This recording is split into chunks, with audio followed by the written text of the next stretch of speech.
Hi friends আমার জিজি kitchen হোমে সবাইকে স্বাগতম। আজকের রেসিপি আমার মুরগির মাংসের ঝোল। সবাইকে উপকরণগুলো দেখিয়ে দেব। ধুয়ে রাখা মুরগির মাংস, কুচনো পেঁয়াজ, কাঁচা লঙ্কা, একটা গোটা রসুন। তারপরে মশলা এখানে রাখা আছে আদা রসুন বাটা, জিরে বাটা, মশলা বাটা, সাদা এলাচ, কালো এলাচ। তারপরে কড়াইয়ে তেল গরম হয়ে গেলে ফোড়ন দিয়ে দেব দারচিনি, তারপর কুচনো পেঁয়াজ আর কাঁচা লঙ্কা, একটা গোটা রসুন ভালোভাবে নেড়েচেড়ে ভেজে নেব।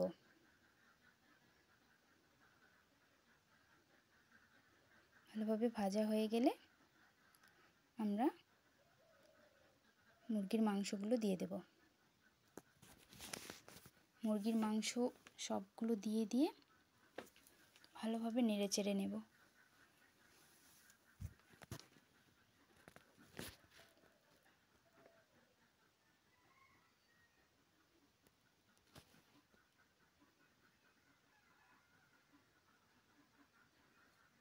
ভালোভাবে নেড়েচেড়ে নিয়ে হলুদ গুঁড়ো, পরিমাণ মতো হলুদ গুঁড়ো দিয়ে দেব, লবণ দিয়ে দেব,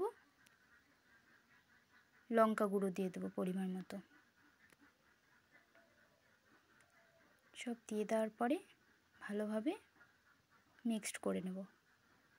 তারপরে দিয়ে দেব আদা রসুন বাটনাটা যেটা ছিল আমাদের, আদা রসুন, জিরে বাটা, মশলা বাটা, সাদা এলাচ, কালো এলাচ এগুলো দিয়ে সবগুলো ভালোভাবে মিশিয়ে কষাতে থাকবো।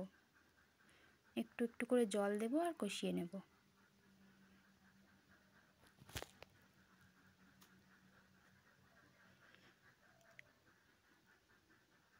কষানো অবস্থায় একটু একটু করে যখন দেখব যে তেল বেরিয়ে গেছে, তারপরে একটু একটু করে জল দিয়ে আবার ভালোভাবে কষিয়ে নেব।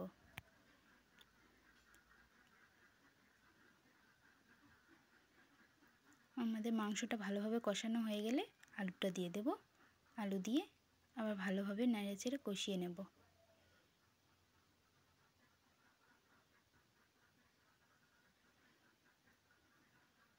ভালোভাবে আলু দিয়ে কষানো হয়ে গেলে আমরা আবার ঝোলের জল দিয়ে দেব।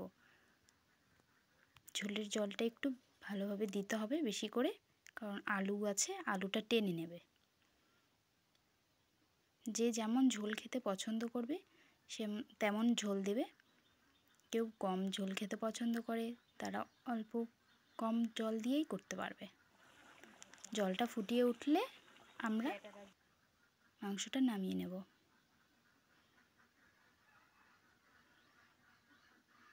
নামিয়ে নিয়েছি, দেখুন কত সুন্দর একটা কালার চলে এসেছে, তেল বেরিয়ে এসেছে। সবার ভালো লাগলে লাইক, কমেন্ট, শেয়ার করে দিন প্লিজ।